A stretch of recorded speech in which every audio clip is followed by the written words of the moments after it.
So one of the terms, so as we, so much of the conversation so far has been talking about innovation, companies and innovations that are headquartered out of the United States, that are thinking about innovations in Europe and in the global north. And yet we know that as we look ahead to the emissions profile of the planet, of humanity, in the 21st century, it is the rising stars of India and Sub-Saharan Africa and obviously China and Southeast Asia and Latin America, which are the future of our climate one way or the other, as well as being some of the places that are the most vulnerable to climate change. So there's always been this idea that I think largely comes out of the experience we've had with telephony, where Sub-Saharan African countries kind of leapfrogged over wired telephony to mobile telephony and even mobile money. Can we have some kind of leapfrogging of our high carbon infrastructure and do a kind of green growth in the emerging markets who desperately need that growth and prosperity, but share the fate that we all do in the planet? So I'm going to start with Ricardo Hausmann, who's a professor at the Harvard Kennedy School. You've been an advocate and proponent or at least discussant of this idea of green growth. And I wonder if you could share some of your insights and thoughts on that topic. Sure, thank you very much, and thank you for the invitation and for the opportunity to share the panel and to learn.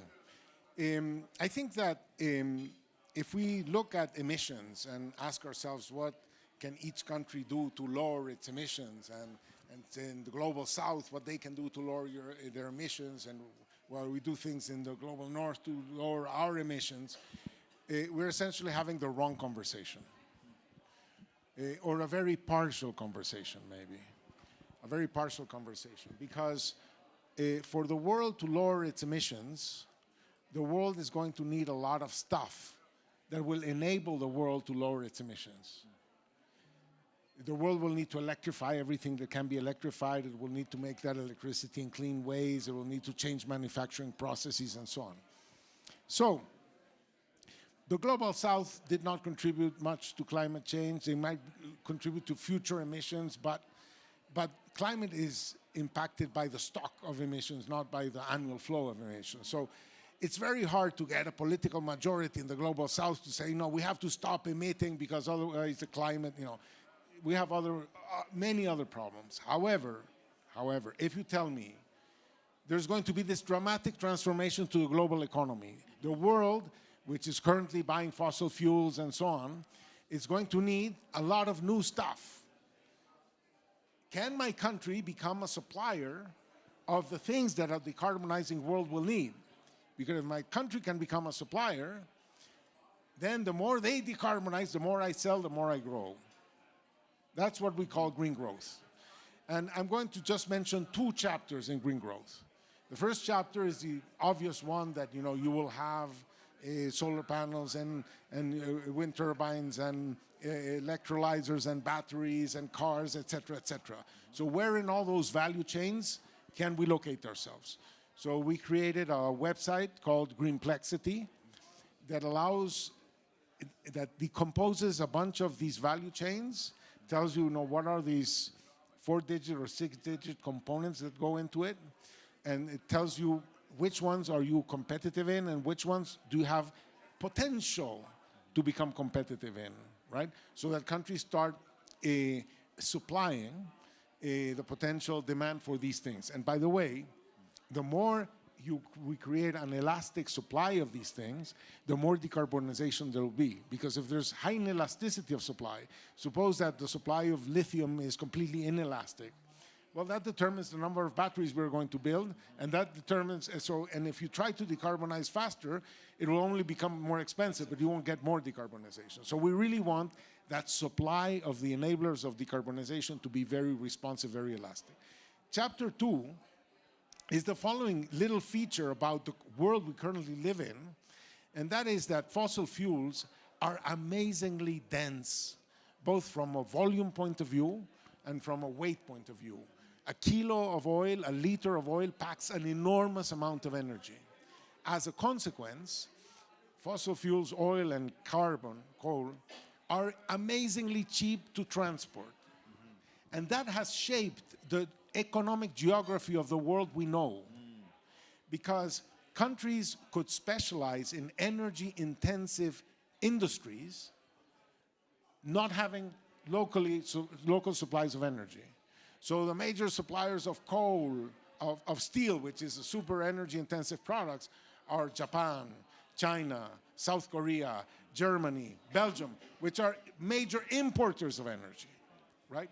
So they will want to substitute this dirty energy for green energy. But let me bring you a little piece of news. Green energy is ridiculously costly to move around. It's super expensive to move around. It's very cheap to use locally, but the moment you try to think I'm going to move it, the extra costs are many, many multiples of X, okay? I think this is going to change economic geography, where energy-intensive industries will have to co-locate with green sources of energy. So countries in the global south have to focus in where are their green sources of energy and develop those sources, not because they're going to lower their emissions, but because they're going to help the world lower its emissions. Yes. By attracting to their countries these energy-intensive segments of the industry. In that sense, we've worked with countries with Namibia, with South Africa, with the UAE, with Azerbaijan. Now we're working with Chile, with Colombia, with Brazil, to try to see how by developing these green sources of energy, they can attract the new big users. We just heard about data centers, yes, and so on. Yes. So those are industries that will have to co-locate with green sources of energy. That's a source of growth for these potential countries. Well, one country you didn't name was India. Dr. Kajal, I'd love to hear how this vision or this idea lands where you live and where you work. What's India's potential? You can do hand here, Mike. Thanks.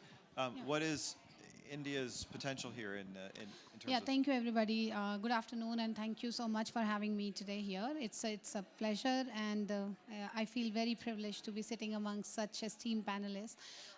First of all, I would say India has been committed, and India has that vision of achieving net zero by 2070. So I totally appreciate the thoughts of Professor Ricardo, what he said. And I believe that we are making our strides, but as he said, it's like very expensive. We are looking at those targets, but it's gonna require a lot of money. I mean, the finances need to be pulled in. The resources are limited.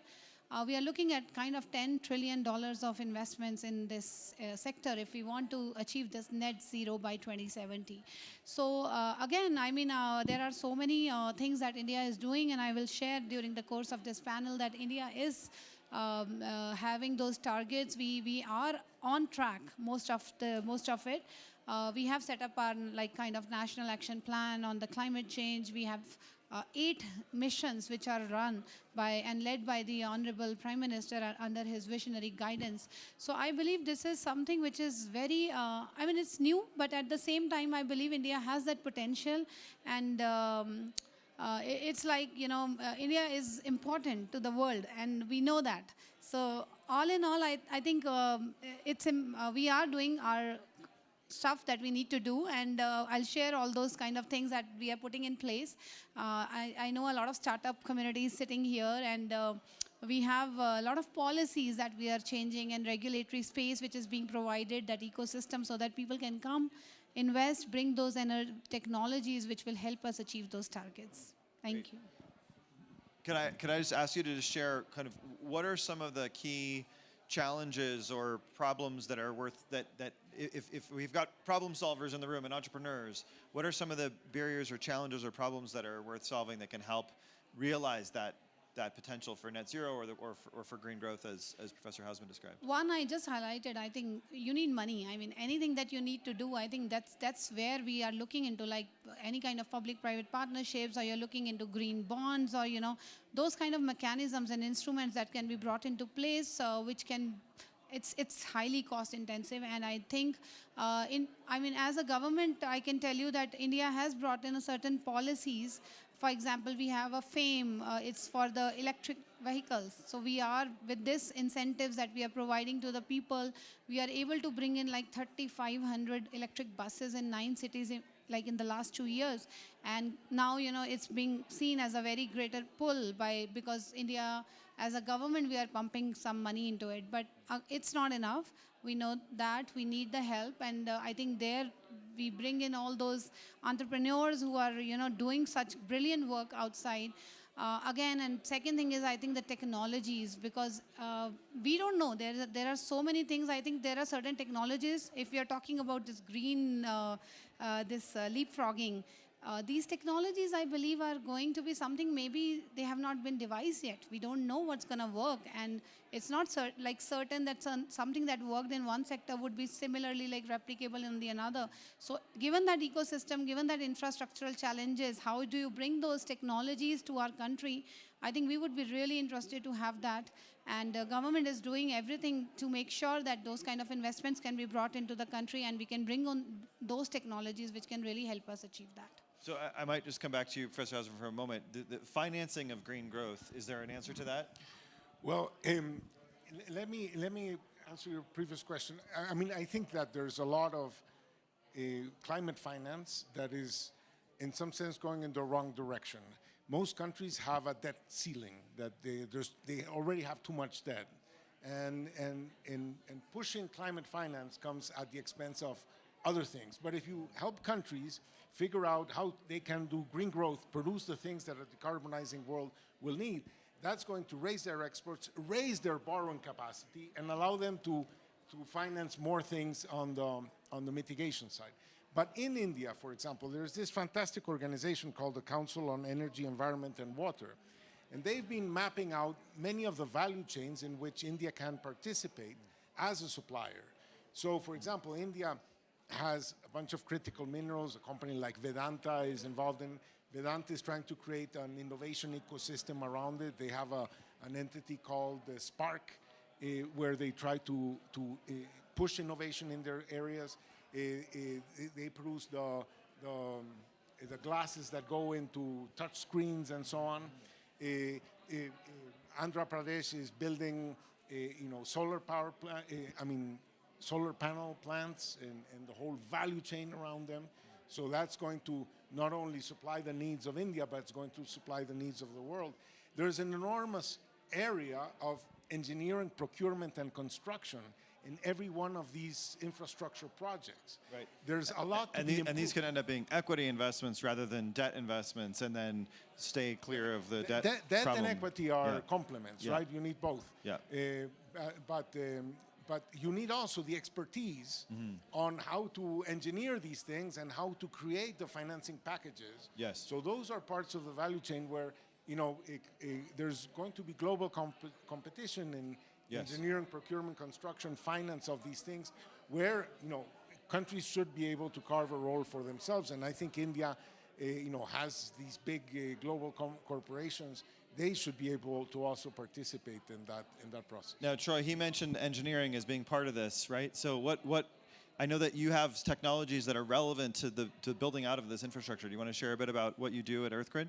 Yeah, be happy to. Hi, everybody. Troy Helming, founder and CEO of EarthGrid, based in San Francisco. I actually grew up in a house in the Midwest on a ranch that was solar powered in the 1980s. So I've been around solar for over 40 years. I wrote a book over 20 years ago that please don't read it. It'll put you right to sleep. But the Clean Power Revolution, I talk about how we need 270 new transmission lines in North America to unlock cheap wind and solar. My background is developing solar farms and wind farms.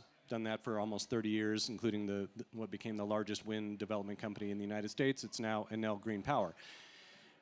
So I came up with EarthGrid to solve a problem.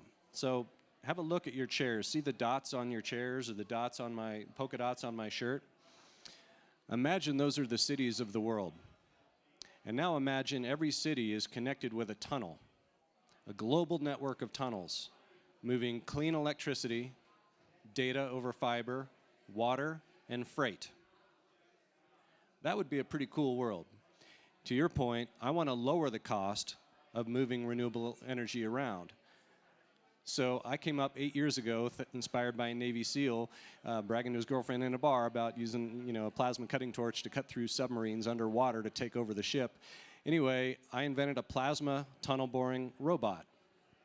So imagine a little tractor with lightsabers on the front vaporizing all the rock and soil, and a Mandalorian jetpack blowing it all out the back. My teenage son helped me with the Star Wars reference. Anyway, and so we're 8 years in now. We can bore tunnels about $500,000 US per kilometer that can fit all of those things. Or if you want to fit, less money, if you want to fit a few of them. Solar and wind are dominating. I've been in that space for 30 years. The economics are driving it. The cost is so cheap. And so you're right. We need to bring technologies to the global south. And I believe the global south can learn from the mistakes of the United States. And what I mean by that is after World War II, the U.S. built a massive electric grid. Okay, they accelerated the growth of the grid. And it became the largest machine in the world at the time. Maybe it still is. And unfortunately, the vast majority of those lines are overhead. They're causing fires in California, literally killing people, in Texas and Australia and Canada. They're unreliable every time there's a tornado, hurricane, ice storm, you name it. So the Global South can learn from that mistake and put the lines underground with technologies, not just earth grids, but other technologies that can not only make the grid more resilient, but move energy that's clean across multiple time zones, right? It's always windy somewhere. It's always sunny somewhere. What if we had a global supergrid? We wouldn't need batteries as much, and we would be able to quickly wean ourselves off of fossil fuels. Cool, thank you. We're in a unique moment for the deployment of these technologies, right? We've had some real tailwinds for renewable energy over the past few years. I'll get that. And we've had the tailwinds of a global conversation about climate that has been generally supportive of a notion of gradual, decarbonization or carbon removal. Now we find ourselves in a different political moment in the United States. How widely those ripple effects will touch the other countries that we've been talking about. Ujwal, you've been thinking a lot about this policy arena. Trump just removed ourselves from the Global Climate Accord, from the Paris Accord. I think we all get to do like a collective face palm for that one. Yeah. But does that affect this agenda? How do we navigate in this world, right? I think we've all been looking to these global accords as a space for emerging markets and the OECD countries to come together and solve this problem. Are we screwed, or give us hope, or where are we at? Thanks very much. I'm Ujwal. I'm very glad to share stage with Ricardo and everyone. And frankly, the world was expecting this news when it came out, but the world was definitely not ready for it. But the whole transition between last regime and now, it's different. Like now they want to produce more fossils. They want to create both supply and demand side around it. But one thing which I have realized in the last couple of years and seeing how the world is growing, the global green economy is around 10% of the whole GDP. And I think US would not want to leave that space to another countries. For example, China is pumping up a lot of money in that area. And at the same time, through subsidies and IRA, around 369 billions were moved by the US government in renewable infrastructures and similar things. And it has put US in a trajectory where I don't think they would like to pull back at this time, although they would like to sell more. But yeah, so I think it gives us challenges. There will be certain challenges. For example, I definitely see some blockage in terms of finance, as we spoke about. But I definitely think there will still be good collaboration opportunities with state governments or academic institutions, and tech will still come out. So I think it's a good opportunity for Global South. If there's some vacuum being created, as Professor Hausman earlier told, we can focus on more export-oriented, this is the time. So, yeah. So this might open up a space. It might be a headwind for American climate tech companies, but a tailwind for those in emerging markets who might have a new open space to kind of work in this arena. So we're looking for silver linings in the clouds here. What are your thoughts about that, Professor Hausman? Yeah. Well, you know, Trump's line is build, drill, baby, drill, right? What the world cares about is the total world production of oil and the total world consumption of oil. The atmosphere doesn't care whose production of oil it is. Yeah. It cares at a margin whether the oil is heavy or light because it depends, it affects the CO2 emissions. So the US is a market. People are going to produce oil if the price is right. And if everybody starts producing a lot of oil, the price of oil will go down.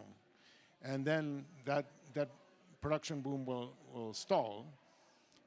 So if he doesn't want them to stall, you can accelerate your sanctions on Russia and Iran, who are producers of oil and adversaries, and who use that money for things that cost you very much. I say that the most expensive oil in the world is Russian oil because it costs you whatever, $80 a barrel, plus all the arms and stuff you have to do to protect yourself with the money with the things they're going to do with the $80 you paid them, right?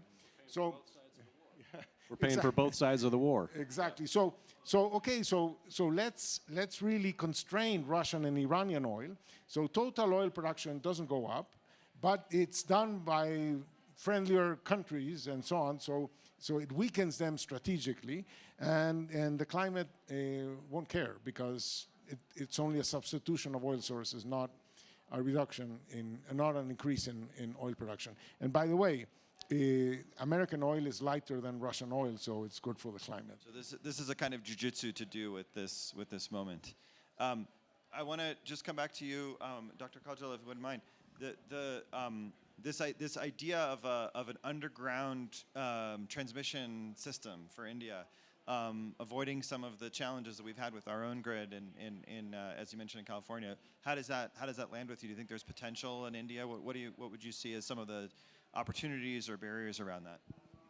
Well, I would say it's definitely, very aspirational. And I was reading actually about the Earth grid because I got to know that I'll be sitting with with him on this panel. So I thought I should know what they are doing. And it's really, fascinating to know these things are happening. And I believe this is something, you never know, what clicks. And as he said, you may be bringing those technologies which you don't need to go through all that process and you leapfrog, but at the same time you learn from the mistakes and you don't need to go through the similar processes that every other developed country might have worked. So it may not be working for us, but maybe I don't know. I'm fully, ready to say that it is going to work for us. But yes, this is something an idea which I found to be very fascinating. And given that this kind of an idea of having that, common grid for the whole world, like this is something I believe right now pretty. It could be quite powerful. Powerful, I would say. And yes, you're depending on, you're thinking about energy storage and batteries and all that stuff. So perhaps, you can try and you don't know what works. And that's why I think India is working on that startup and particularly deep tech ecosystem right now, because we want all those kind of technologies to come. Whichever works, of course, we are happy to, take it forward and scale it up further. Yeah, we have to place bets on a variety of opportunities. You need to try. There's no harm in trying. I always feel that this is my personal, I'm a very strong proponent of that you must try, because unless you try, you don't know where you're going to succeed. So you must try. But I love what you said, which is it sounds like it could be a good idea. I need to investigate it further, and that's exactly what we're going to get to do now. So I'm going to wrap our panel. Thank you so much to our panelists for this great discussion. Thanks, everybody. Thank you so much for having us here. Thanks a lot. If you want to connect with EarthGrid, the networking space is in the next room. We are now ready for our next panel. And I'm going to hand the floor to Todd Hines, who's going to be moderating this next group. Quick group. Yeah, let's do a quick group shot. We do a quick shot.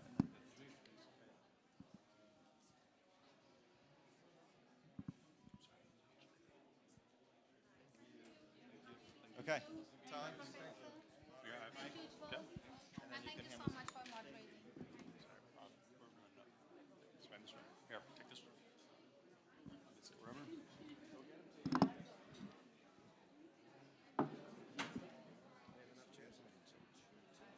Just come get me whenever. We're good. Just give me a wave from the side.